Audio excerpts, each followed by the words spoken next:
What's going on, everyone? Matt Jarbo here with 3 Buck Theater. And the new Mutants is just a couple weeks away, and I'm very excited to see this movie because when we first saw the first trailer for it back in October of 2017, I knew the movie was going to be pretty good, and I was really excited to watch it in April the following year. Then, of course, a month afterward, we got those talks about the merger, about Fox being bought by Disney, and about what was going to be happening as a result. And of course, this movie got left by the wayside. And it's been one, I honestly would argue that to a lot of comic book movie fans, this movie is most likely the #1 most anticipated movie of 2020 because it's been sitting in limbo for so long. But one of the cooler aspects of it, right? One of the more fun rumors was the debate circulating around the reshoots, because we were hearing about reshoots for a long time. I mean, a bunch of articles were being run sometime in the middle part of last year talking about the reshoots. Oh, they're going to start reshooting. They're going to be reshooting. They're going to do all these reshoots.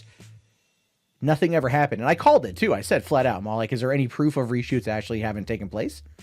Right? There's articles talking about reshoots, but no reshoots have ever been scheduled. We haven't heard anything about it. And now we finally have the truth of that, which is this. According to Showbiz cheat sheet here, right? They show us here. It says, no, the New Mutants didn't get reshoots after the Disney-Fox merger. And here's why that never would have happened. Now, coming all the way down here to the bottom of the article, talk about burying the lead, cheatsheet.com.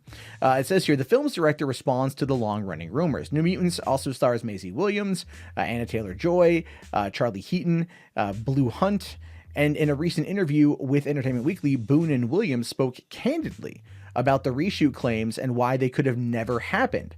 And saying here, everyone said we did reshoots. We've never done reshoots. And I'll tell you this, if there hadn't been a merger, I'm sure we would have done reshoots the same way every movie does pickups. But we didn't even do that. By the time the merger was done and everything was settled, everybody's older. Keep in mind, they shot it in April 2017 for an April 2018 release. So it's been almost 3 years since they shot the movie. Everyone looks considerably older or considerably different, with the exception of Charlie Heaton, who just looks like he is strung out on cocaine like all the time. That's just his natural look, and God bless him for it. But still, he could have come in at any point and still look the same. Now, Maisie here did add, she said, the movie is exactly the movie we set out to make. I was nervous when they were talking about reshooting or re-editing that it was going to be very different. But honestly, that's exactly what we set out to do.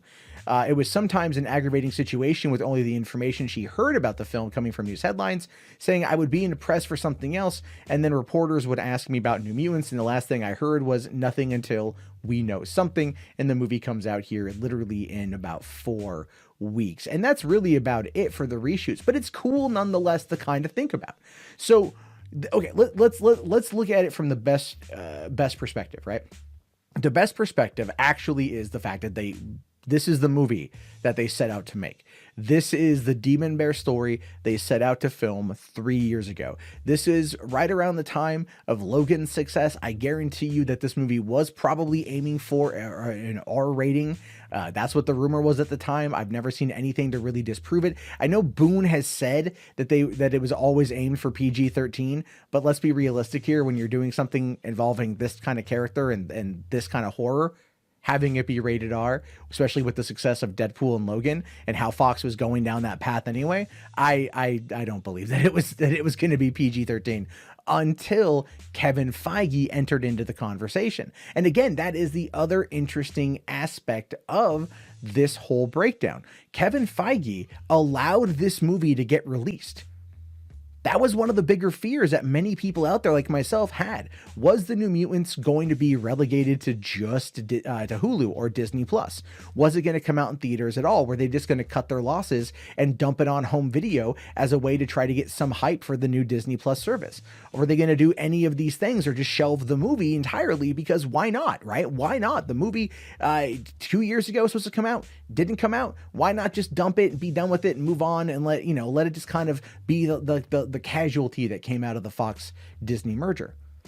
But then Feige watched it, and Feige liked it, and Feige wanted to put it out, and he got Disney on board to put it out. And they didn't do any reshoots, and they went back and they finished up all the special effects and all the CG, and they got it ready to go. They released a new trailer. There's a couple new little things that are coming out, and the Disney Marvel hype machine is starting to work. Now, this is the first non-MCU release that we're getting. And that's actually a really, really, really big deal. Yeah, this is coming through 20th Century Studios. It's not coming through Disney. It's not coming through Marvel Studios. So, people out there are going to say that in no way does this tie into the MCU.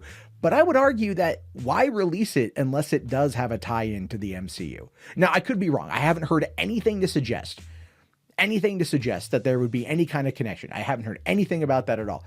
But I'm wondering, are we going to get some kind of post-credit scene that maybe ties into WandaVision?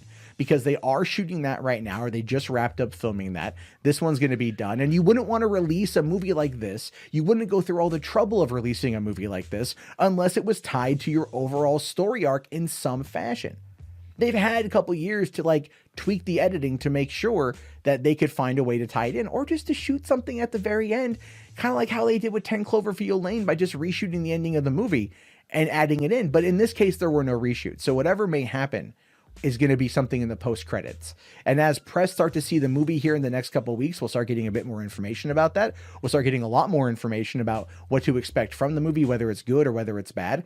And I'm also kind of wondering, is the hype for this thing so high, so massive, so insane that there's literally no way for it to ultimately be a success, because too many people at this point are going to be kind of like, holy crap, we've been waiting so long. Have we built it up in our own heads to be better than it is? And I honestly have no idea, but I'm very anxious to find out. Like I said at the beginning of this is probably on the top of my list for movies to see this year, because we've been waiting so long to see it. And I myself might have overhyped it in my own head, and I'm willing to admit that. But of course, I'm going to go see it on April 2nd. I'm going to let you guys know what I think. I want to hear what you guys have to say about this, so let me know down in the comment section. If you guys haven't already, please thumbs up the video, subscribe, like all that jazz. I'll talk to you all later. Have yourself a great day, and peace out.